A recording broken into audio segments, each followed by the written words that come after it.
All right, we are live. Come on in from Crystal with Love XO guest. This is your host, Crystal Jordan. And of course, I got my girl, Brenda Alexander, hanging out with me today. And we are talking about Married at First Sight. Hey, Kathy. Hey, Jay the Baker. Make sure that you guys let us know if you can hear us okay. I had some sound issues earlier. So please let us know if you can hear us. And we're going to talk a little bit about last night's episode. Last night's episode was definitely some couples took a turn down a different road. Others got stuck, and others had an orgy. It was a bizarre night. It was definitely a bizarre night. Thank you. A great log line, Crystal. It was just all over the place. I even watched the after party with Keisha Knight Pulliam because it was just such an interesting episode. So I'm going to ask you, Brenda, what were your thoughts on just overall? You know, we start out just overall. What were your take on last night's episode as a whole? I mean, it was good to see like some of the progress made, and for Kirsten, you know, I can never pronounce her name right, and for her to like open up about what it was that she wants, and for her to like show any form of vulnerability. So I like seeing that. I like seeing the progression between Chris and Nicole, right. And yeah, that was it. I was telling my sister today, I'm still waiting on, you know, Devon Franklin and the other expert to pop up. So yeah, I was wondering that because I thought, you know, we had one episode where we were introduced to both of them. Mm-hmm. And then we even talked about this after the first couple of episodes, like, okay, well, maybe they're waiting until after the honeymoon. But we're halfway through and we still haven't seen either of them. We haven't even really seen, we just saw, you know, maybe once the couple sat down with Pastor Cal.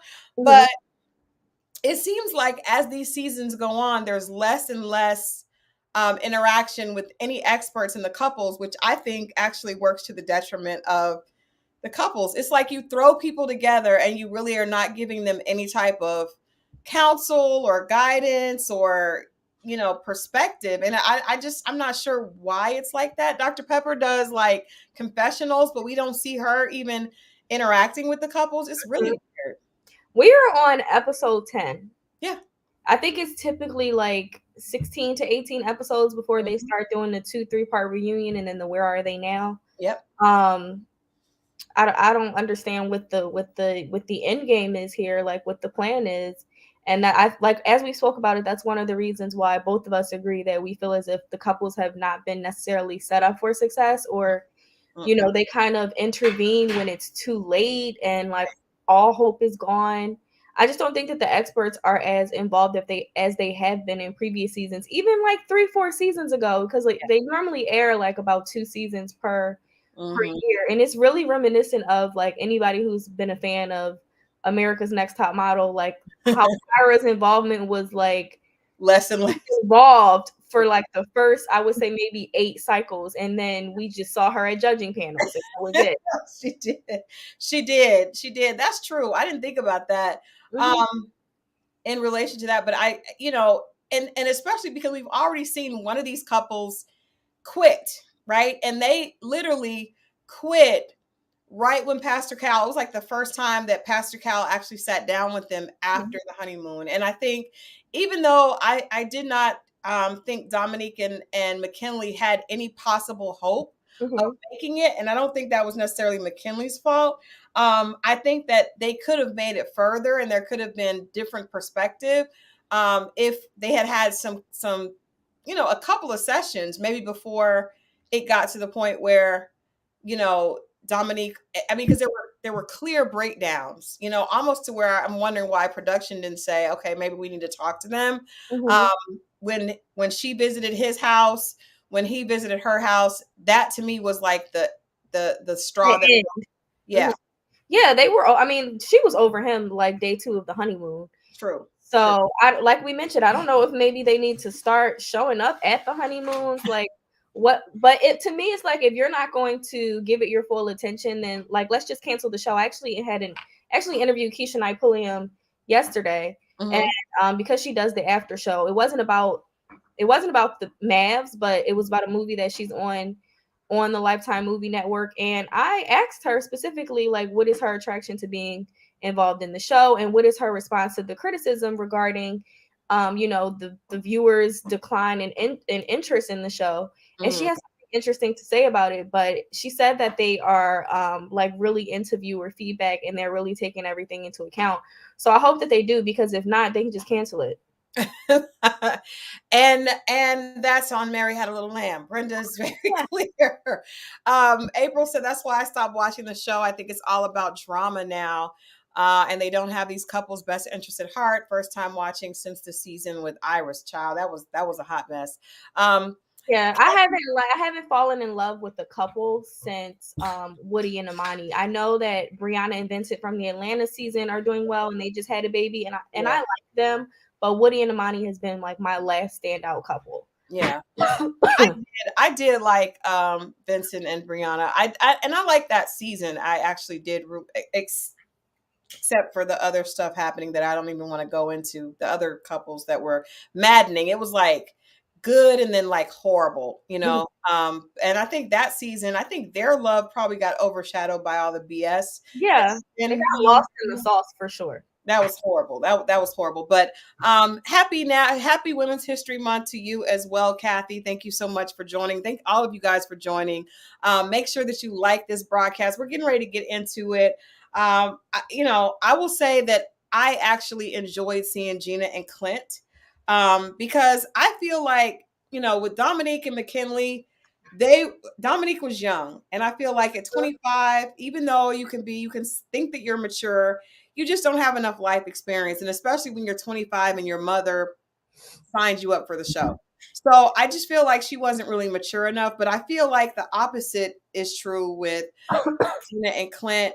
They are both seasoned adults, and I feel like Gina was being unfair and, being very honest about the fact that she wasn't necessarily attracted to Clint, but then she was like, super offended when he was like he wasn't necessarily attracted to her. So I'm glad to see them actually they seem to have like a little social chemistry. I don't know if it's romantic chemistry. Yeah, I agree with what you're saying. Yeah, I agree with that. Yeah, I think they had fun. I like seeing them, and I think that she appreciated learning a little bit more about him with his history with sailing and his family, generations of sailors, and her going on the boat with him. I thought that was cool. And then of course them going to the rodeo.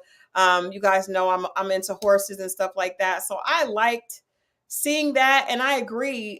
Christy says, I feel like Gina and Clint may make it. They're doing the work. I love the fact that they're doing the work because I feel like, kind of like what you said about the experts, if they're not going to be involved, then you can cancel the show. But I also feel like people that come on this show and make up their mind within the first week about liking the person or not, you've wasted your time. You've wasted the opportunity that someone else could have had to come on that show. And you obviously weren't serious about marrying someone at first sight because when you go into that process, there's a possibility that you may not get along immediately with that person.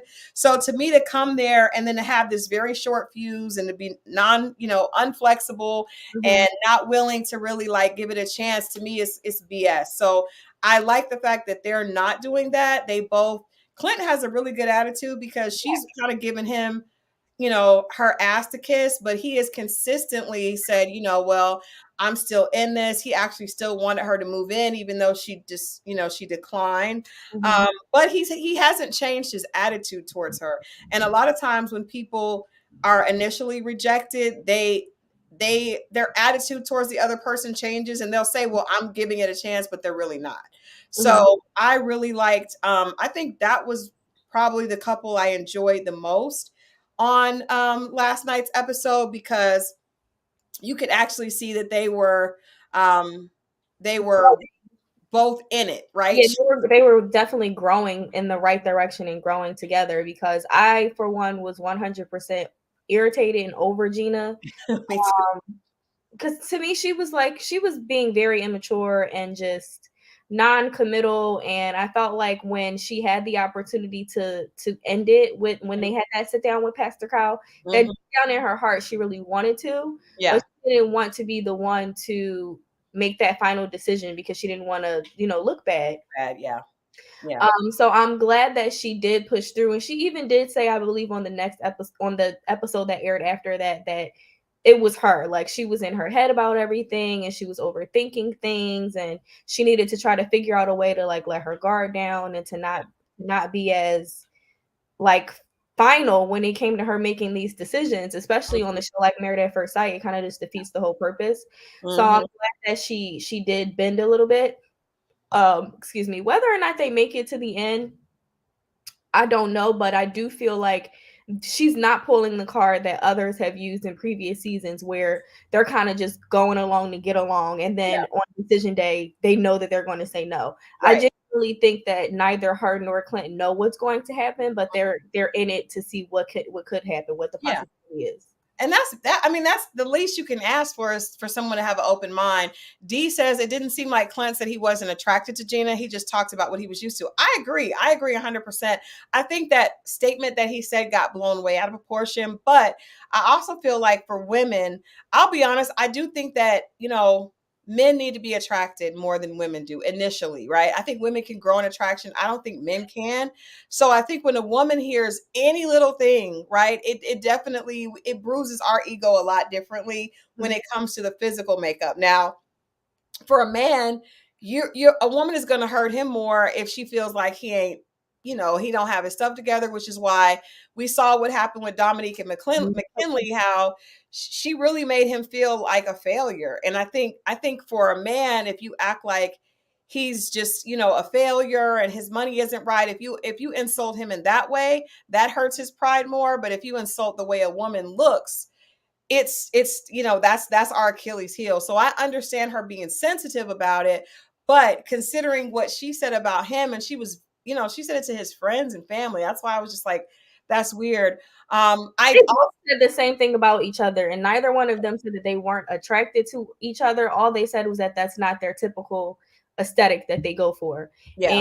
And it was 100% blown out of proportion. And now that I actually think back on it, him saying it in front of the group and everyone else's reaction, specifically the women, and how they, chimed in and gave, I was about to call that girl Dominique, what's her name?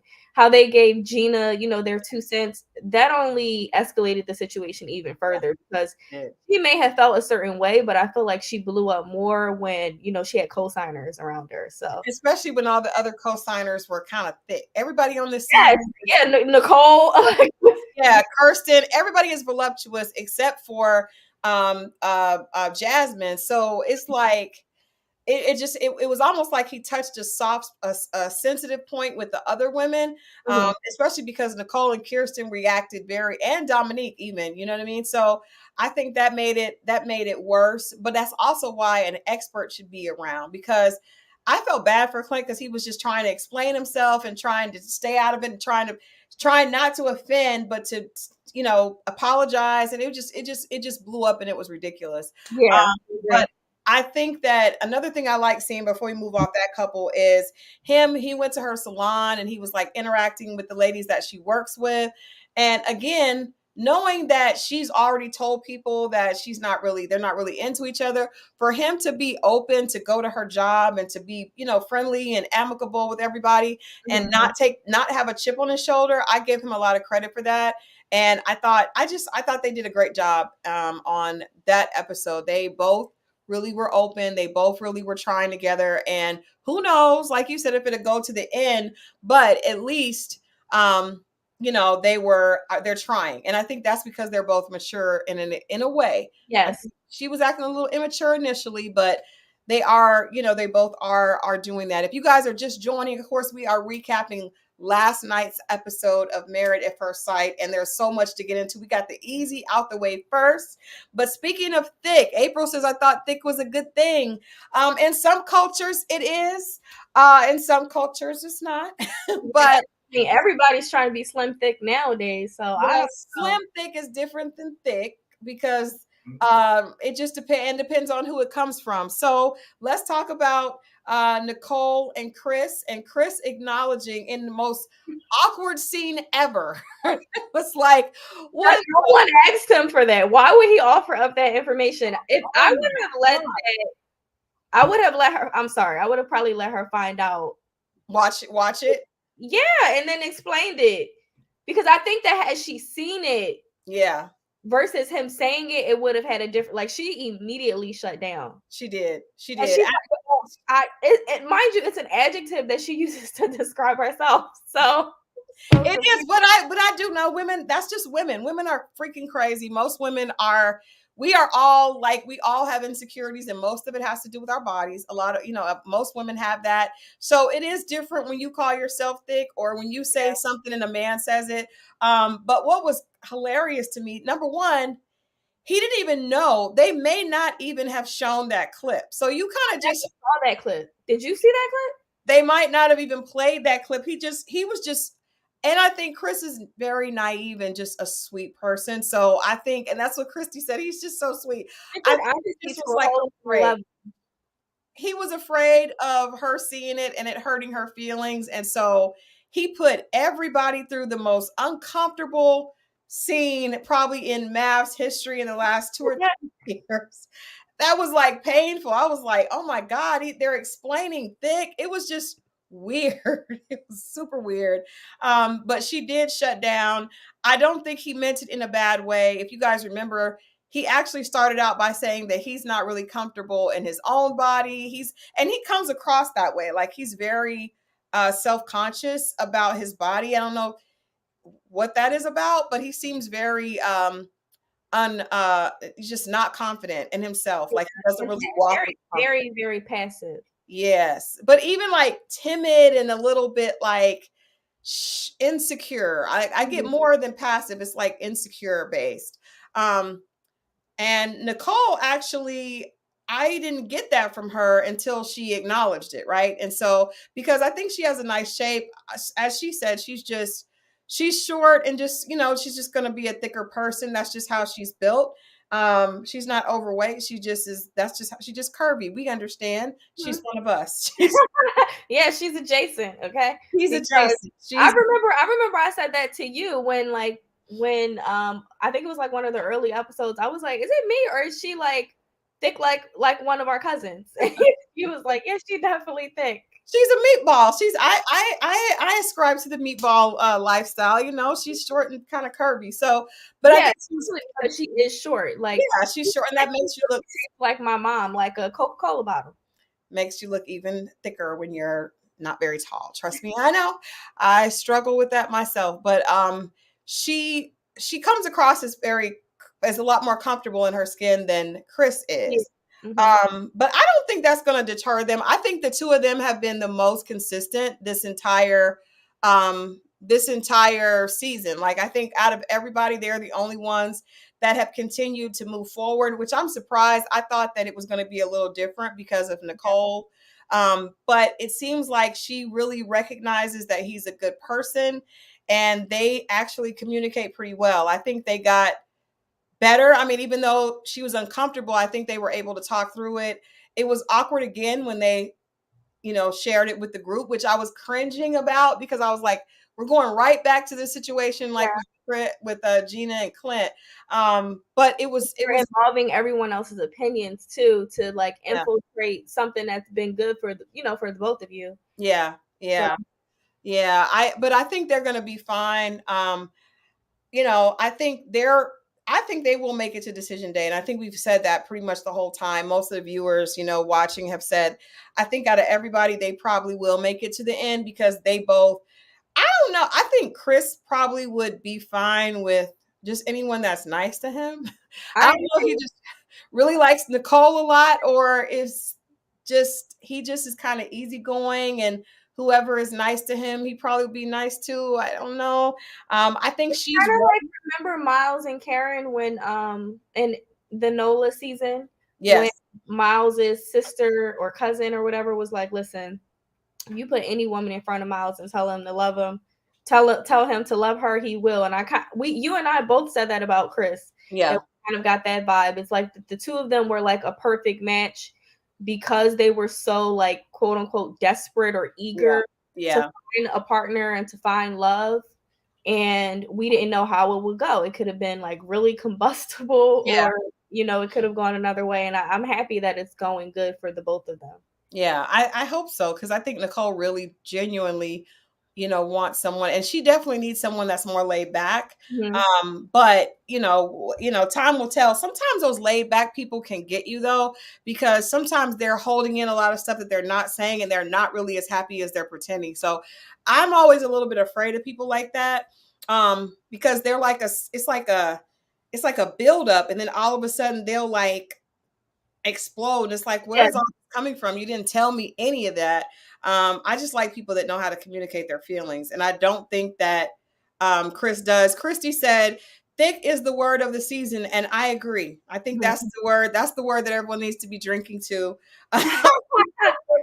MAFS, because it is all about thick, thicker than she's a little thicker than I'm used to. And when a white guy says that, it's not a compliment. It's When a not a black guy compliment. says it, Mhm. Yeah, it's like, my guy's like, "Oh, she thick." yeah, yeah, yeah. Like someone said earlier, that's what Arris wants. Arris is actually Eric disappointed. wants Nicole. And actually, we're gonna get to Arris in a minute, because I got some thoughts about Arris. He's gonna be the focal point of tonight's discussion, but we're quickly running through the other couples because we got to get to that ridiculousness that basically caused Twitter to go off last night about Arris and Jasmine. But let's talk about Kirsten and Shaquille. Mhm. You said that you liked her being a little bit more vulnerable last night. Let me ask you this. What did you get from her last night? What did you get that do you feel like you understand what is wrong with Kirsten? After A that? little bit when because she even said that one of the reasons her last relationship ended, which was that relationship was 4 year duration of 4 years, Mhm. was due to just her like not being able to like open up and share her feelings. Like Mhm. she's the one who lacks or struggles with communication. Mhm. But we still don't know like her backstory or like what has caused her to be that way. We don't know why she's so guarded. Mhm. It's good that she recognizes that that's an issue, but it's also like, are you actively working on the issue? And I felt like her telling him basically that she's a little needy and that she prefers to like spend a lot of time with him, etc., etc. I was shocked that she said that. Yeah. Because to me, from the way that she acts and the way she interacts, I just thought that she would be fine not spending a lot of time with him, like because she doesn't really seem that interested. But she spoke to one of her family members, a cousin or a friend, about how she wants him to be home more, and she wants to spend more time with him to get to know him, because that will make her more comfortable, throughout this whole process. So Mhm. I don't know, but she definitely is like, she comes off as like unseasoned to me. Like there's nothing really interesting or like that jumps out about her. She's a beautiful girl. I think that like they're a nice portrait, but yeah, she gives no substance to me. I agree. I just don't. I think that she's controlling. I think that she likes to be in control. I think that she does not. Just like when she got upset because she was telling him that she thought that he made too many jokes, and Yeah, that's a good point.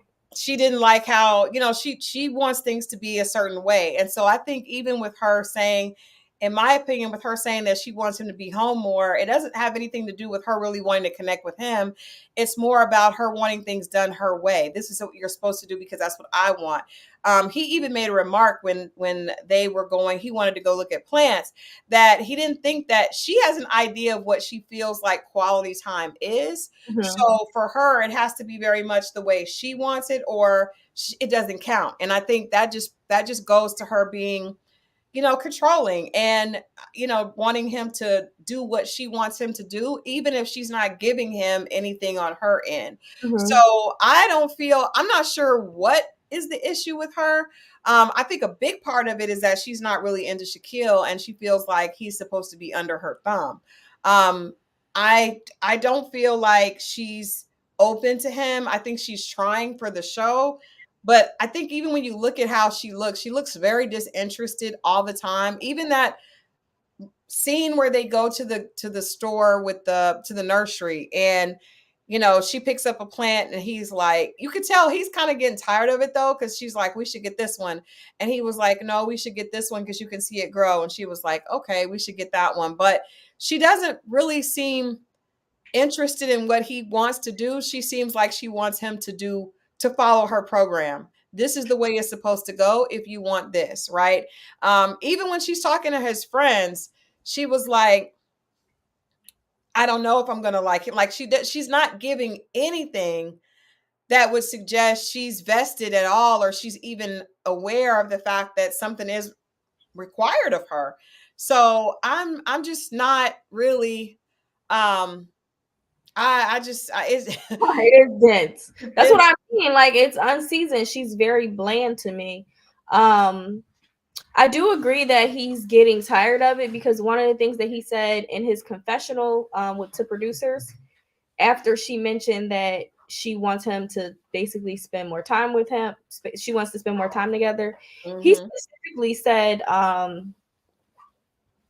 I have to do things that make me happy, or we're not going to be happy. Yeah. Like, I need to be able to go to the gym. I need to be able to spend time with my mentees, Yeah. etc., etc.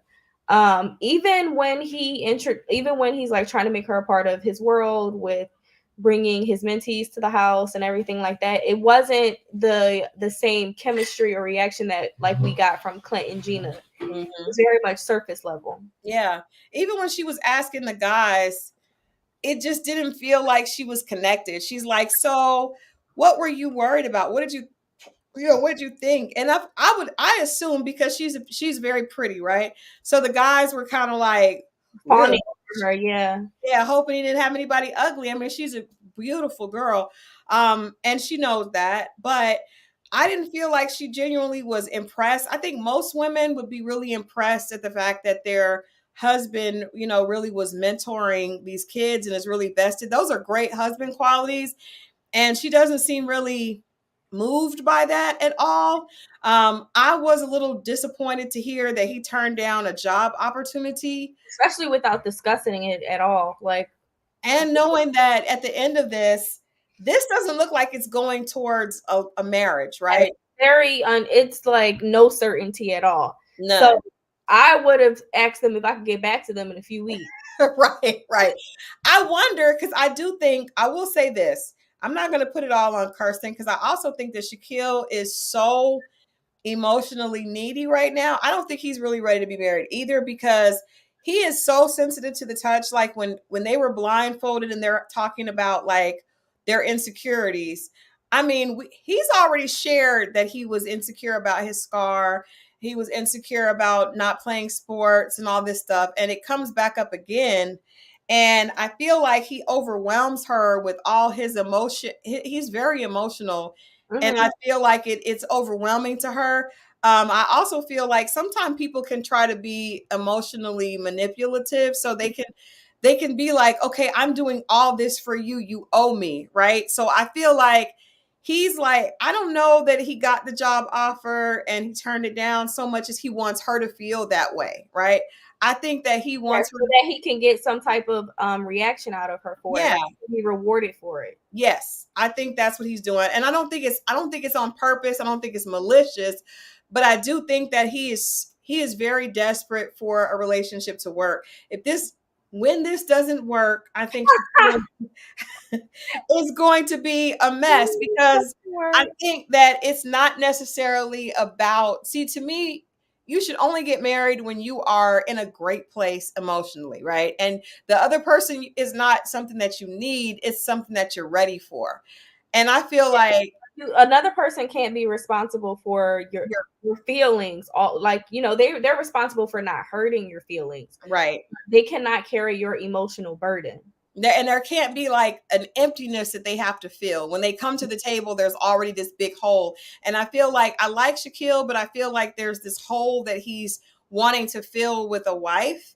And that's not fair to the other person, because they come in already having to lift, heavy weight. And that's just really not fair. So I like him. I think he genuinely wants to be married, but I just don't think he's really ready for it. And I think he's wanting too much from a wife. Like he's wanting a wife to cover up whatever the issues that he's been dealing with that he hasn't been able to address himself. Well, not the rainbow emoji. We all know, and you know what, April, we've all And wondered that. We've all wondered that. I think we alluded to that the first in the first recap that I do feel like that could be it. I hate to say that because you just never, everyone is different, but that is also something that's very real. That is something that I've seen as well online. And, there's a lot of things that could point towards that. And if she did pick up on that, that would definitely be a reason to shut down. You know what I mean? So respectfully, that's still on the table. I definitely feel like that could be an option. That could be one of the reasons that he truly wants to get married. Maybe he's not totally comfortable and hasn't acknowledged, his truth. Yeah, which is a common cover up, So, yeah. You never know. I mean, overall though, I just think from the beginning that she wasn't interested in him. I agree. But if you sense that at all, it could definitely agitate the situation. But I agree. She was clear she didn't like the bald head, right? And she didn't like the fact that he was younger. I think she wants a year younger. Like, it's not even a major gap. So I do think that from the beginning she's found ways to nitpick at him or find things she doesn't like. I even think this her saying that he's gone too much. I think that she's looking for anything so that she can say, see, this is why. This is why. This is why. This is why. Yeah, because have a laundry list on decision day. Yeah, because this and it'll probably make her feel better about her not even being open to kissing him. Like, not just kiss, but not even a peck. Like, they don't even holding hands. I was about to say, do they even hold hands? I haven't seen that either. No. Yeah. She told his friends that there's no romantic chemistry or anything. She said that to Pastor Cal also. So that has not changed. And I think that's another reason I feel like there's probably a lot of unspoken things happening between the two of them. So I couldn't do that. Like, I need physical touch. I need, like, what are we doing? All 5 affirmations. Right. What are we doing? All 5 love languages. I mean, like, what are we doing if we're just like going to see plants? And why is he even I think he's trying so hard to prove to her that he's a good catch that it's just not giving what it's supposed to give. Moving on. Moving on. So we've talked about Gina and Clint. We smack a cheek or something. Yeah. Yes, come on. Moving on to the two that are the focus of tonight's conversation. Arris and Kirsten. Okay, guys. We got through. It's not Kirsten's. Arris and Jasmine. We got through all the other ones already. So Nicole and Chris. We didn't like the thick. Yes. Gina and Clint actually did a good job. Oh, yeah, because the other couple is no longer here. That's why. Dom and McKinley, which we did talk a little bit about. Yeah. They are gone. We do see them come back later, which is weird, but they always do that. Like, if you think about the other seasons where like Morgan and Ben didn't make it, they still popped up. Yes, Kristen, I don't remember her name. Morgan and Ben wore me out last season. Morgan wore me out. It's all. Why is Morgan wore me out? Morgan has been worse than like Amanda, except for Alyssa. Alyssa was. I'm sorry. I thought it was. No, I think Morgan was worse than Alyssa because Alyssa was worse. I'm a good person. Because like Morgan, like, yes, Alyssa was horrible because like, but at least Chris cut it off. Yeah, like they went all the way up to their 1 month anniversary. Morgan was crazy. Morgan wanted to beat his ass. I was afraid that Morgan was going to beat Ben up. And he was scared of her. He was. He said he was. He said he was. But Alyssa just worked my nerves. Like, even when they brought her back on another, I did not like Alyssa. But yes. What I was saying was, like, the couples who don't make it, they always still integrate them into the show in some way. So they'll pop up at like a couple's like outing. Yeah. Or, of course, by the end of the show. And then of course the reunion. So which is ridiculous because at that point it's so awkward for the other couples to be around them and they're like asking questions and it's like they're prescribed questions. So have you talked to such and such? No. And they're like, "Oh, I'm happily single." Like, girl, you've been single for 2 weeks. Right. You weren't really married. Nobody on the show. No, it does not count. It's all a lie. All right, let's get into this. Okay, first of all, we mentioned earlier, somebody mentioned earlier in the chat that Arris has said that he's not attracted to Jasmine because he usually likes someone that's thicker, right? Mm-hmm. Really, I think he mentioned a butt, and then she didn't really have like a big butt or whatever. She's got a super cute shape. She's a beauty queen. She's gorgeous. She's a leader, so she has a certain body type for the things that she does. Yeah. And she's very forgiving to him. She does keep saying that she's attracted to him. But this is what I think. After watching last night's episode, I was without speech. First of all, if I was attracted to Arris, after hearing all of that, I would not have been attracted to him anymore. Not because he's, comfortable with his sexuality, but he has no depth. Again, they went back to the conversation about not having been in love before. So you've never been in love before, but you've had multiple orgies, right? That is a choice. That is someone that has not valued love and relationship. They're playing, they're out for play. Yeah. And the fact that he almost seemed to be bragging about it, I just was like, you know what, this person, you don't end up 40 years old and have never been in love with someone by accident, and you have been in all these other situations by choice, not as just sexually liberated as he has been. Mm-hmm. And I 100% agree with what April said, because I mentioned this like 2 episodes ago. Every episode actually, because he continues to put 20 on 10 when he said, "Oh, she's so attracted to me. Like she just wants me so much, and I'm not there yet, and I feel bad."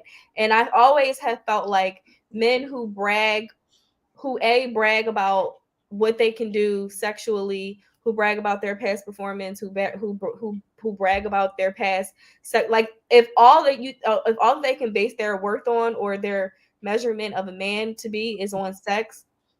To me, that's a red flag, and to me, they're lying. Like, it's a cover up, because I feel like he's scared that he will disappoint her sexually. That I honestly feel that way, because I've been in positions like that, and for him to withhold, what is it called?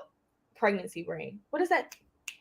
For him to withhold, what is it? Like affection. There you go.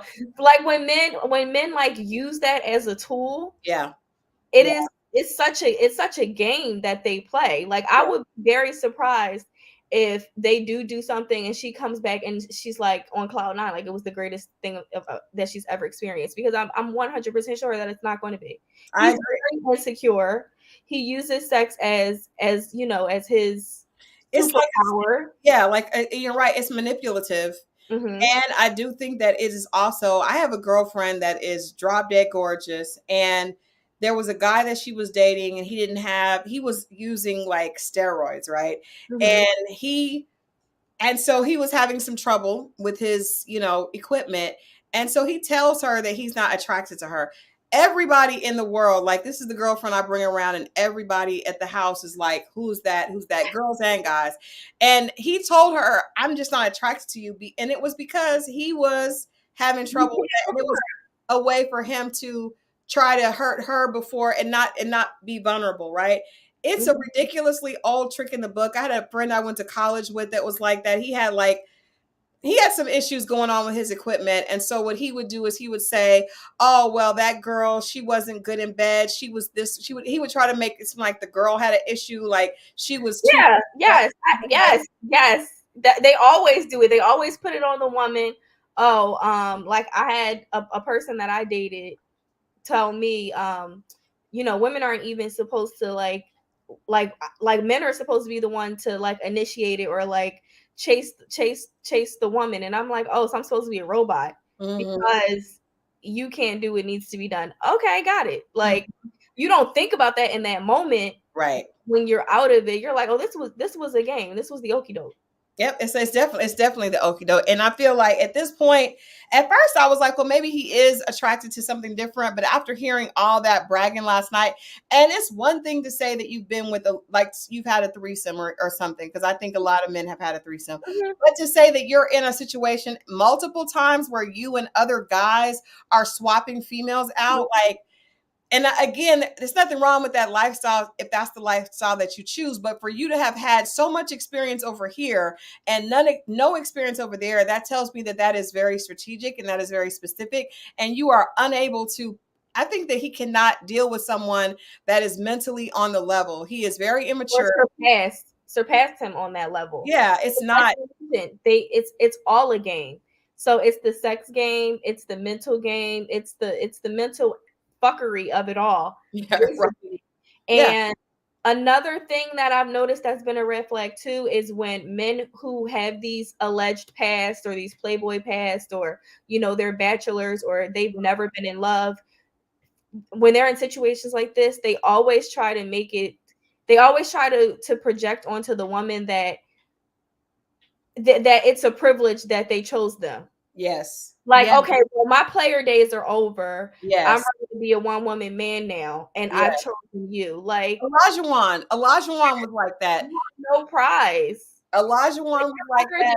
Laundry. Yeah. But you know what? I hope that Jasmine runs because I feel like he is the type that is, first of all, it all could be BS, right? I think he's quiet and pensive. I think everything that he's doing is very strategic. And I feel like he's trying to be manipulative and make sure that he's in control of the situation. She is definitely a beautiful girl. He knows that. He's even said that, wow, I asked for a black queen and they actually gave me a queen. And outside of just her being beautiful, she has a lot to offer. She does. It's not just like she would be some trophy wife.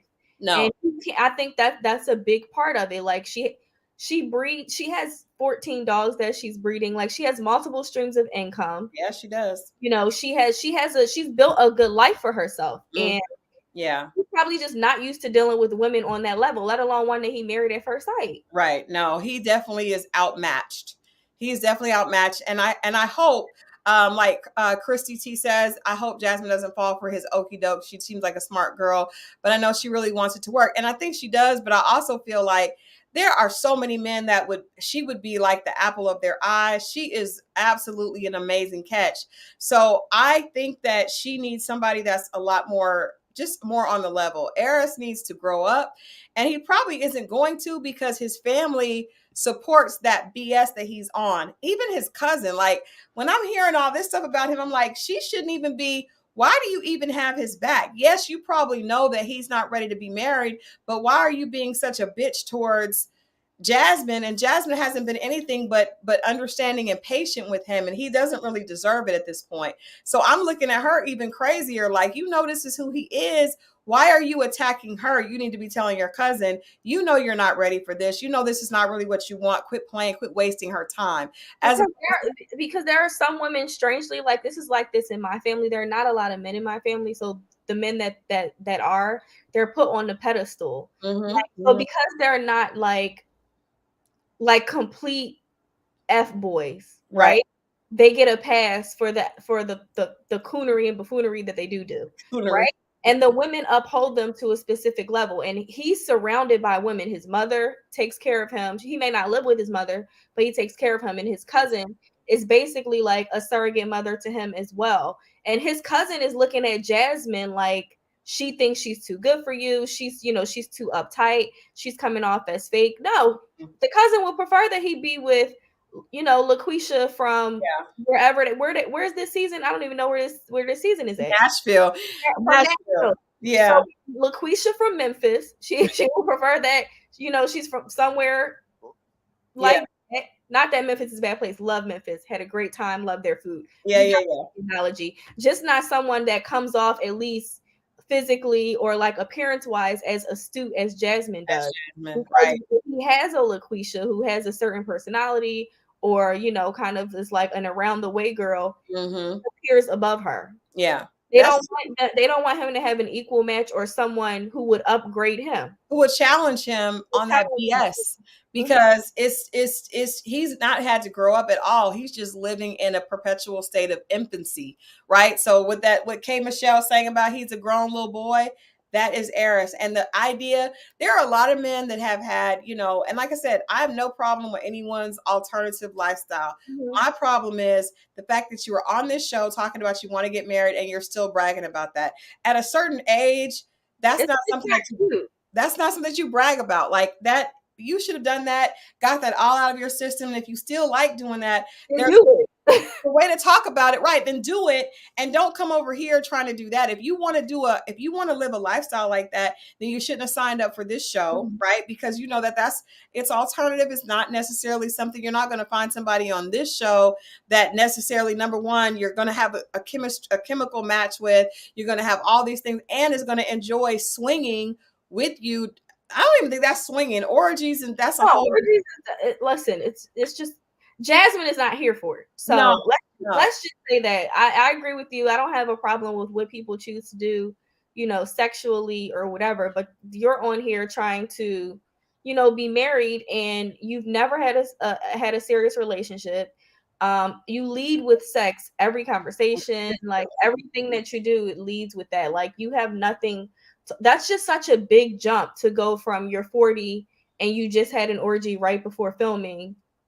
You know, it's like it's just not the case to wanting to be married. There's no in between there. It's ridiculous because, like I said, even guys that's their lifestyle, they're not bragging about it at 40. That's my problem. It's like you're bragging about it like you're a 21-year-old that just saw a naked woman for the first time at the strip club. Like, if that's your lifestyle, then that's just something that you share with people, but you're actually saying it like and throwing it in her face and trying to get a shock value from her. It's a badge of honor for him. I'm over it. I'm totally over it. That let me know. I was like, she needs to check out, because this has all been intentional. Even for him to say he was in a relationship with a girl for a year, that explained it. I was like, he's running all these shenanigans with these chicks. He's not even emotionally available at all.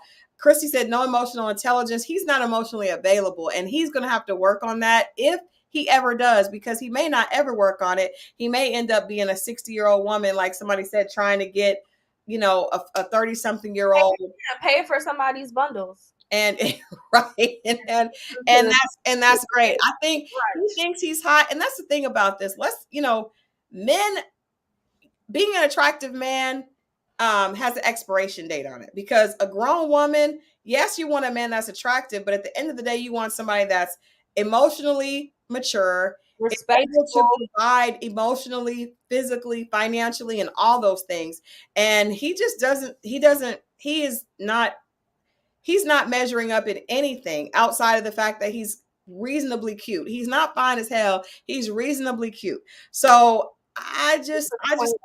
Jasmine deserves better. I'm over it. That episode last night, I was like, yeah, we're good. I'm good on Arris. I felt like he was very shallow, but that proved there's nothing there. I wish that Arris had gotten Kirsten, because Kirsten, I think, has the look that he wanted. She's, you know, thick, got, you know, all the curves, and she has nothing going on. And I feel like that would have been, but see, I think with Jasmine is too much. Like, she's actually giving, she's actually emotionally mature. So take care of him when he had COVID. Yeah, he's backing up off that. And he's like, and if you notice, he's like, he just wants to go to sleep because he needs a woman that he can manipulate. And like you said, he can have something over. He does not want an equal partner. So I think it would have been much more entertaining if Kirsten and Arris got together, because both of them are very external. And, you know, I don't know if Shaquille and Jasmine would have worked either, because I'm not sure about Shaquille knowing what he wants. But I do think at least they both would have tried, and they both would have been a little bit more equally matched when it came to just emotional maturity, like knowing this is what I'm trying to do. I realize I'm not perfect. I've got to bend a little bit. They both are doing that with partners that are very, like, it's a blank wall. It's a blank wall with Arris. It's a blank wall with Kirsten. He did go wash the dog, but he's not. And that's the manipulation thing. Yeah. That plays into that. Like, you're not, it's kind of like, I'll give you a little so that you think that you're getting a lot, and then I'm still going to go back. Like, because he knows that her heartstring is her dog, or her dogs. That's true. So, you know, let me play on that to see how far we can get. But then I'm still going to have something over you because I'm still not giving you everything that I know that you A, want, and B, deserve. Yeah, and I'm telling you, I'm this, kind of this is why I'm doing it. chipping away at you by saying I'm just not there. Like I'm not there with you. And any man knows, especially a man in his 40s knows that hurts a woman's pride. It hurts her feelings, and he's doing that on purpose. And she's taking it like, oh, he's just being very honest. But the reality is he's using it. He's being manipulative, and that whole idea of him talking about his sexual prowess, even from him doing that when they first got on the honeymoon and saying what position you like, he was trying to manipulate her and see, it's like, I'm gonna poke you and see what you're gonna respond. I'm trying to get the upper hand in this situation. And when she responds with intelligence, he doesn't know what to do with it. So I'm over Arris and Jasmine. I'm over it. I didn't like the only people that I see any type of hope for are Chris and Nicole and Gina. Yeah, I think Clint and Gina could possibly work. Gina would have a lot of redeeming to do. But I think they actually, I mean, we thought that initially. I think they look cute together. But they do look cute together. And you made an excellent point when you said that they're socially compatible, because they really are. Like, it seemed like they enjoy each other's company. There was even one scene where her dog was like barking and they were like, I think they were eating or something. They just kind of turned around and laughed at the dog. I think they genuinely have been enjoying getting to know each other and spending time together. It may just only be like a friendship type thing, but I'd rather watch that than this other stuff that's happening. And I also think what I also like about them is that there's a respect on both sides. I think he respects the fact that she's a good businesswoman. I think she respects the fact that he's obviously very well off. He obviously has, he's got some history and things that he enjoys doing. He seems to have a good balance of work and life, right? So he has a good job, earns a good living, but yet he has a passion that he enjoys. And I think, like I said, I think he really, really appreciates the fact that and admires, her business sense and that kind of thing. So that's a good foundation. I think they both were impressed by one another. Yeah, I agree. When they got to see, each other's passions and all that jazz. Yeah, and I think with Chris and Nicole, these people just really want love. So, sometimes that can work. It may not be the healthiest initially, but I think both of them are in a place where they are mature enough to work through those issues. Now, they were definitely going to have some hard times because Nicole is very stern and Chris, doesn't really have a backbone. But I still think there's some possibility there. Everyone else, she's conscious of how she is versus how he is, because during their honeymoon, she said to his friend, like, I've noticed that whenever it comes to a conversation or when it comes to what do you want versus what do I want, he's always like, oh, whatever you want. And she's like, I don't want that. Like, I tell him, you need to let me know what you want. So I think that she's making an effort to try to not walk over him. Yeah, that's true. I like that. I've noticed that too. She even said, I know he'd be really good to me, but I also want to be good to him. So I'm like, I love the fact that she's aware of that, even maybe more so than him, because he's obviously been hurt and taken advantage of. And I think he doesn't want to be taken advantage of. I don't think he really understands how not to be. So I like the fact that she's aware and is trying to fix herself so that she can be better in the relationship. That's really the biggest key. So as far as the other couples, the Shaquille and Kirsten, I want that to be over, because I feel like every week, I mean, we're halfway through the season and they're not holding hands. She still looks at him. I want that to be over, and I don't want to see but I think Jasmine is strong. So I think even when this doesn't work with Arris, she's going to be back. She'll find somebody that's 20 times better. Yeah. And he can go back to having orgies and threesomes and whatever else he wants to do. But don't bring somebody into it. He probably just wanted to be on television. Yeah, for what? Like, what does he do? So I don't know. But what I will say about people like Jasmine is, after a woman has dealt with a man who's manipulative like this, who plays these types of games, because I've been there. Yeah. Once you experience that one time, I promise you learn your lesson. I agree. I've had it too. Yes, child, because the person before this. Yeah. Yes, you Yeah. like you know what to look, especially when you're nothing like that. Like, Right. you know, Right. you're an optimist and Mhm. you're just like lollygagging Bonnie, through life. Yeah, like the person is using everything, all the good things all the against good you. things against you, right? We've So all been there. We've all yeah, been there. I had that one time, and I remember I went to a therapy session, and the therapist was like, I want you to come back by yourself next time. And I came back and she said, why are you here? And I was like, got it. And I left and I broke up with the guy and I was like, I'm over it. yeah, and Um, like listen, you learn yeah. the scheme of life when you deal with somebody like that. Seriously, like He's a it's good teacher. unfortunate, Yeah. but it is a great teacher. And like you will, I think that once she gets through this, that she will have the greatest relationship after. I said the Yeah. same thing about Elijah Wan and Katina. They Yes.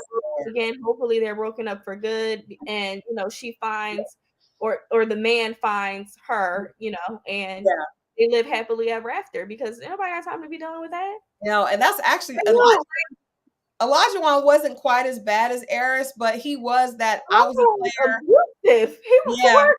I was a player and I was this and this and you should be so he was extremely emotionally abusive and but I could just see it when we first were introduced to him. I was like, oh, he's going to be hell because he has this unrealistic idea of what a woman should be and who he is, and it's not that. Like, he's not dealing in reality, and neither is Eris. He Yeah. just doesn't have that flamboyant personality, but Yeah, he's more manipulative. he's definitely more subtle. Yeah, more manipulative. I agree. Is always more manipulative. So if you guys enjoyed our recaps, as always, someone said we do like a little intellectual recap, which I love. Yeah, Make sure that you like and share this. We will be back next week. Hopefully, we're narrowing this down. Hopefully, I promise you, it's at least 18 episodes before the reunion. 16 to 18. We'll be here for another 6 to 8 weeks. we will be here for 6 days. I just don't know where we possibly are going especially, I mean, I just don't know where else we could go, especially after the orgies last night. Where in the hell are we going? And with Shaquille and Kirsten, where are we going? Can we please go? When are the other experts coming in? I didn't see them in the preview for next week. I did not see them. And I saw Devon Franklin on one of the morning shows, and he was talking about something totally different. So I don't even know if they've checked out. He and the other lady, we've not even really gotten to know her. I think it's like Dr. Pina or something like that. We don't even know her. We haven't even seen Dr. Pepper really. So I don't know what's going on. Pastor Cal is holding it down kind of, sort of by himself. Yeah, they just left these couples to fend for themselves. And poor Dominique and McKinley have packed it in, and Dominique has ruined him on the way back and probably confused herself. Bless her heart. Bless her 25-year-old heart. So you guys will be back next week with more. I will be back on Monday. If you watch Ready to Love, that's crazy as well. Absolutely crazy. And yeah, all that's coming next week. Stay tuned. Like, share, and subscribe. And we'll see you guys next week for more Married at First Sight. Bye.